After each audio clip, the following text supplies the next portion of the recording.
Mga tropa, welcome back to Alabet Biako Vlog. So for today's video, ayan, nagra-rides tayo ngayon with the whole family. So nandito tayo ngayon sa Marilake, mga tropa. Ayan, Marilake Highway going to Regina Rica sa may Tanay Infanta boundary. Ayan mga tropa. So after more than 20 years, nakadaan ulit tayo dito. Huli kong punta dito, mga 18 or 19 years old ako nakamotor. So ngayon, dala natin si Chopper.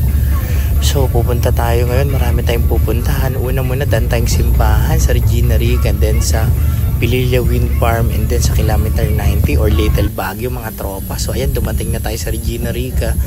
So yan, kasama natin yan, nasa unahan yung sasakyan ni ng Bilasco, asawa ni Tito Andy, sa anak niya. Tingnan nyo, yan, papasok tayo ng Regina Rica mga tropa. Simba muna tayo bago ang lahat. So kasama natin buong family natin. Yan. So pag pupunta pala kayo dito, may entrance na 50 pesos mga tropa para sa parking. So parang donation nyo na rin yun para sa pondo ng simbahan mga tropa. Sobrang ganda dito mga tropa. So i-wish nyo na lang, daan kayo ng pag-akyat nyo. Ayan na si Mama Miring mga tropa. Ayan yung church nila, Regina Rica mga tropa. Ang ganda dito, ang aliwalas. Pagpunta namin kasi mababa siya, umaambon-ambon yung simbahan. So yan, so naman tayo, naka-jacket tayo. Ayan, so tinignan natin, kasama natin si Liv, Alabet, si Mrs. Yan.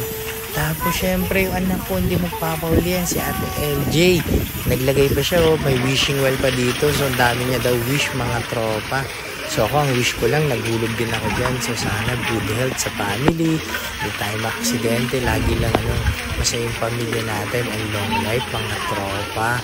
Nagkakasakit yung aking mga mahal sa buhay, ingatan yung lahat ng aking pamilya. So yan, picture. Tuntawa si LJ soon sa Pililla yan, teaser yan mga tropa. So yun lang, I love it, bye.